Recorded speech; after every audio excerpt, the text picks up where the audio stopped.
السلام علیکم ورحمۃ اللہ تعالیٰ وبرکاتہ۔ جماعت دہم کے عزیز بچوں، کیسے ہو؟ اللہ تعالیٰ سے امید کرتا ہوں کہ آپ سب خیریت سے ہوں گے۔ عزیز طلباء کرام، جیسا کہ آپ لوگوں کو معلوم ہے کہ PSI کی طرف سے جمعہ ہفتے کے دن چھٹی ہوتی ہے، اور ہم نے بچوں کے وقت کو قیمتی بنانے کے لیے آن لائن کلاس کا آغاز کیا ہے۔ تو آنے والے چھٹیوں کے لیے جو ہمارا ٹاپک ہے، یعنی جمعہ ہفتے کے دن کے لیے، وہ ہے مطالعہ قرآن حکیم میں سورۃ انعام۔ چونکہ جماعت دہم کے مطالعہ قرآن حکیم میں سورۃ انعام پہلا سورت ہے، تو آج ہم اس سورت کا جو تعارف ہے اور رکوع نمبر 1 آیات نمبر 1 سے لے کر 10 تک کی وضاحت کریں گے۔ بیٹا، سورۃ انعام کی جو بنیادی معلومات ہیں، آئیے سب سے پہلے ہم وہ سیکھتے ہیں۔ سورۃ انعام قرآن مجید کے کون سے پارے میں ہے؟ تو قرآن مجید کے 30 پاروں میں سورۃ انعام جو ہے 60ویں اور 8ویں پارے میں آیا ہے۔ اس سورت میں کل کتنے آیاتیں ہیں؟ تو سورۃ انعام میں کل 165 یعنی 165 آیات مبارکہ ہیں۔ اس سورت میں کل رکوعات کتنی ہیں؟ تو سورۃ انعام میں کل 20 رکوعات ہیں۔ یہ سورت 165 آیاتیں اور 20 رکوعات پر مشتمل ہے۔ نزول کے اعتبار سے سورۃ انعام کون سی سورت ہے؟ مکی سورت ہے یا مدنی سورت ہے؟ تو نزول کے اعتبار سے سورۃ انعام مکی سورت ہے۔ میرے عزیز طلباء کرام، جیسا کہ آپ لوگوں کو معلوم ہے کہ قرآن مجید میں 114 سورتیں ہیں۔ بعض بچے کنفیوز ہوتے ہیں کہ سر ہمیں اس بات میں پرابلم ہے یا مسئلہ ہے، ہمیں سمجھ میں نہیں آتا، کبھی کبھی بھول جاتے ہیں ہم کہ قرآن مجید کے 114 سورتوں میں سے مدنی کتنی صورتیں ہیں اور مکی کتنی ہیں؟ تو میرے عزیز طلباء کرام، ٹینشن مت لیں۔ آج میں آپ لوگوں کو ایک فارمولہ دکھاتا ہوں، صرف اور صرف آپ لوگ وہ فارمولہ سیکھ لیں، انشاءاللہ کبھی بھی پھر آپ لوگ نہیں بھولیں گے۔ میرے عزیز بچوں، قرآن مجید میں ٹوٹل 114 صورتیں ہیں۔ آپ کنفیوژن صرف اسی بات میں ہے کہ اس میں مکی کتنی ہیں اور مدنی صورتوں کی تعداد کتنی ہے۔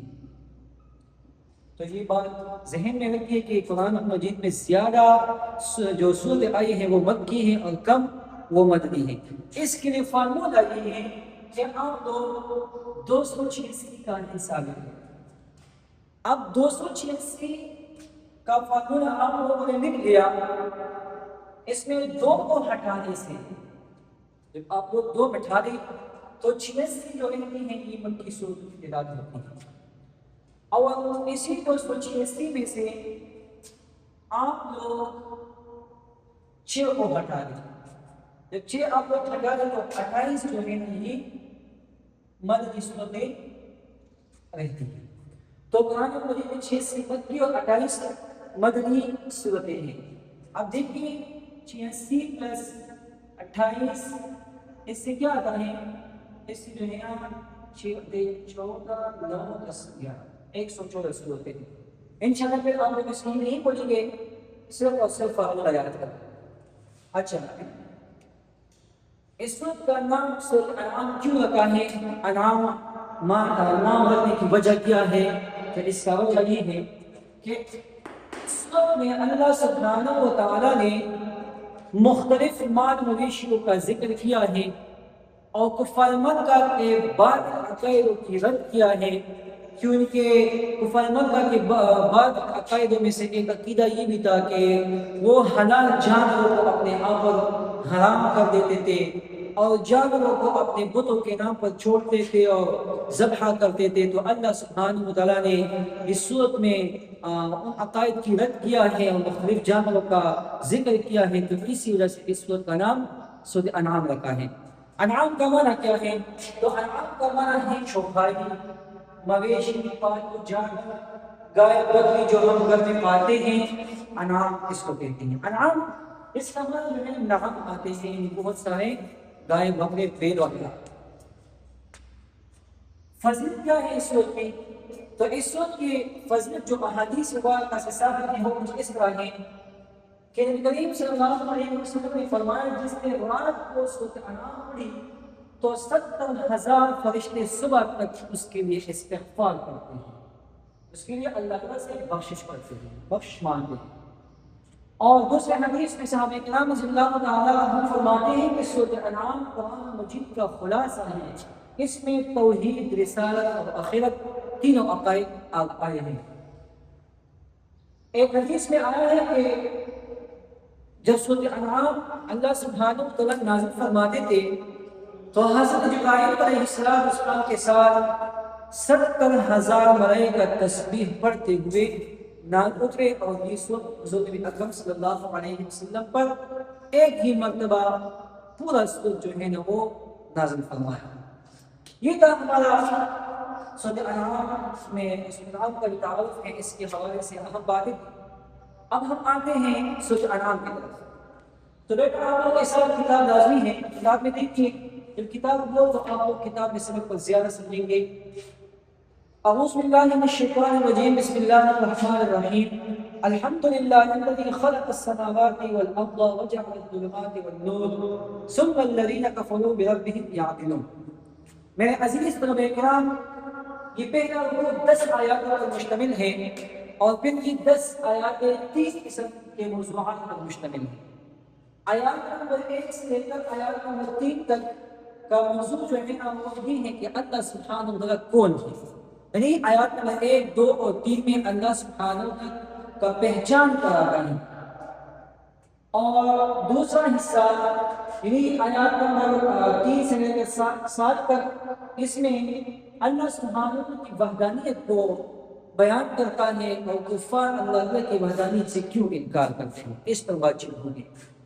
اور تیسرے حصے میں کافروں کے بہانے اور اس میں آپ صلی اللہ علیہ وسلم کے لیے تسلی ہے۔ آیات نمبر 1 میں اللہ سبحانہ نے فرمایا کہ اللہ کی توحید کا بیان ہے۔ الحمدللہ، تمام تعریفیں اللہ تعالیٰ کے لیے ہیں، الذی خلق السماوات والارض، جس نے آسمانوں اور زمینوں کو پیدا فرمایا۔ تو زمین و آسمانوں کا خالق کون ہے؟ اللہ تعالیٰ ہے۔ بیٹا یہ بات ذہن نشین کریں کہ خالق کی نسبت جب اللہ تعالیٰ کی طرف ہو جائے تو یہ حقیقی نسبت ہوتی ہے، اور جب مخلوق کی طرف ہو جائے تو یہ نسبت مجازی ہوتا ہے۔ وَجَعَلَ الظُّلُمَاتِ وَالنُّورَ، اور اندھیروں اور روشنی کو بنایا۔ امتحان میں سوال آتا ہے کہ ظلمات اور نور سے کیا مراد ہے؟ ظلمات اور نور سے کیا مراد ہے؟ تو دیکھیے بیٹا،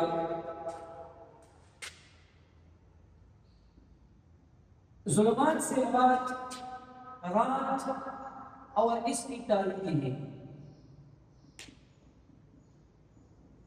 یا اس سے جو ہے نا کفر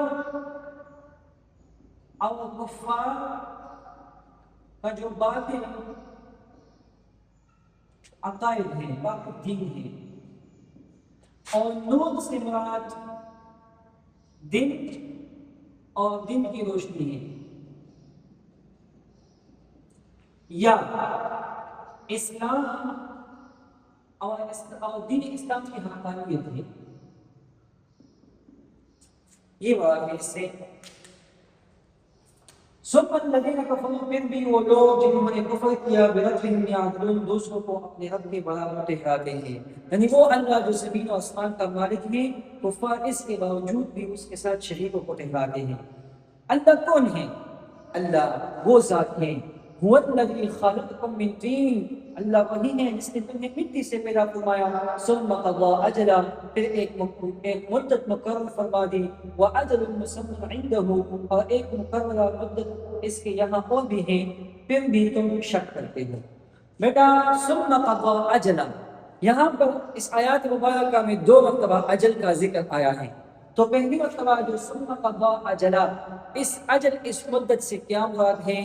تو یہاں اللہ سبحانہ وتعالیٰ انسان کے پیدائش سے لے کر موت تک کی جو زندگی ہے اس کا بیان فرماتے ہیں، اور وَأَجَلٌ مُّسَمًّى عِندَهُ، اور دوسری مرتبہ جو اجل آیا ہے وہ موت سے لے کر قیامت تک، یعنی دوبارہ زندہ اٹھانے تک جو وقت ہے وہ مراد ہے۔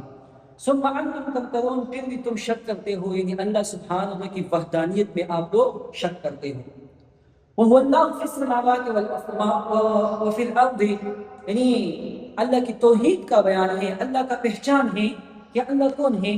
اللہ وہی ہے، معبود برحق ہے، آسمانوں میں بھی اور زمینوں میں بھی۔ وہ تمہاری پوشیدہ اور ظاہر سب باتوں کو جانتا ہے، اور وہ اس کو بھی جانتا ہے جو کچھ تم کرتے ہو، یہ تمہارے تمام اعمال سے باخبر ذات۔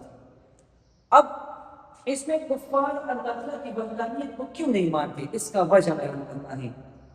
وما تأتیہم من آیت، اور ان کے پاس جو بھی نشانی آتی ہیں ان کے رب کی نشانیوں میں سے تو یہ اس سے منہ موڑ لیتے تھے، بس انہوں نے حق کو جھٹلا دیا۔ جب وہ ان کے پاس آیا تو عنقریب ان کے پاس اس کی خبر آ جائے گی جس کا وہ مذاق اڑا رہے تھے۔ کیا انہوں نے نہیں دیکھا کہ ان سے پہلے ہم نے کتنی ہی قوموں کو ہلاک کر دیا جنہیں ہم نے زمین میں وہ اقتدار دیا تھا جو تمہیں بھی نہیں دیا تھا، اور ہم نے ان پر آسمان سے خوب بارش برسائی، اور ہم نے نہریں بنائی جو ان کے گھروں باغوں کے نیچے بہتی تھی، پھر ہم نے انہیں ہلاک کر دیا ان کے گناہوں کی وجہ سے، اور ان کے بعد ہم نے پیدا فرمایا دوسری قوموں۔ دیکھو بیٹا، اس کی وضاحت یہ ہے کہ کفار اللہ تعالیٰ کی وحدانیت کو کیوں نہیں مانتے، اس وجہ سے کہ ایک تو کفار مکہ حضور نبی اکرم صلی اللہ علیہ وسلم کے ساتھ بغض و عناد رکھتے ہیں، تو اسی وجہ سے وہ اللہ کی وحدانیت کا انکار کرتے ہیں۔ دوسرا یہ ہے کہ کفار جو ہے نا موت کے بعد دوبارہ زندگی سے انکار کرتے ہیں۔ وہ کہتے ہیں کہ جب ہم ایک مرتبہ مر جائے، ہمارا جسم جو ہے نا مٹی کے ساتھ خاک بن جائے، ہمارا ہڈیاں بوسیدہ ہو جائے، تو ہم دوبارہ کس طرح زندہ ہو جائیں گے؟ اللہ ہم سے کس طرح دوبارہ سوال کرے گا، پوچھے گا؟ تو ایک تو وہ موت کے بعد دوبارہ زندگی سے انکار کرتے ہیں، ایک وجہ یہ ہے۔ دوسری وجہ یہ ہے کہ کفار مکہ اپنے مال اور اولاد پر تکبر کرتے ہیں۔ وہ کہتے ہیں کہ ہمارے پاس بہت سا جنب مال ہے، ہمارے پاس مال اور بہت زیادہ ہے، اگر اللہ کا کوئی غضب آ بھی جائے تو ہم اس کے ذریعے سے اپنے آپ کو بچا سکتے ہیں۔ تو اللہ سبحانہ نے فرمایا کہ دیکھو اپنے مال اور دولت اور غرور اور تکبر نہ کریں۔ اللہ نے سابق انبیاء کرام علیہ السلام کی مثالیں دے دی کہ آپ لوگوں سے پہلے بھی کئی ایسی امتیں گزری ہیں کہ وہ مال کے اعتبار سے، طاقت کے اعتبار سے، حسن و جمال کے اعتبار سے آپ لوگوں سے زیادہ ہیں، لیکن جب انہوں نے اپنے رسول کی تکذیب کی، اپنی کتاب کی تکذیب کی، تو اللہ سبحانہ و تعالیٰ نے ان پر آسمانوں سے ایسے عذاب نازل کیے کہ وہ قیامت تک لوگوں کے لیے ایک عبرت ہے اور نشانی ہے لوگوں کے لیے۔ تو آپ لوگ اس سے بہت زیادہ کم ہیں، اپنے مال اور اپنے اولاد اور دولت پر غرور اور تکبر نہ کریں۔ انہیں کفار کو اللہ نے اس بات سے سمجھایا۔ آخر کا پوائنٹ ہے کفار کے بہانے آپ صلی اللہ علیہ وسلم کی تسلی۔ تو دیکھیے وَلَوْ نَزَّلْنَا عَلَيْكَ كِتَابًا فِي قِرْطَاسٍ فَلَمَسُوهُ بِأَيْدِيهِمْ لَقَالَ الَّذِينَ كَفَرُوا إِنْ هَذَا إِلَّا سِحْرٌ مُبِينٌ۔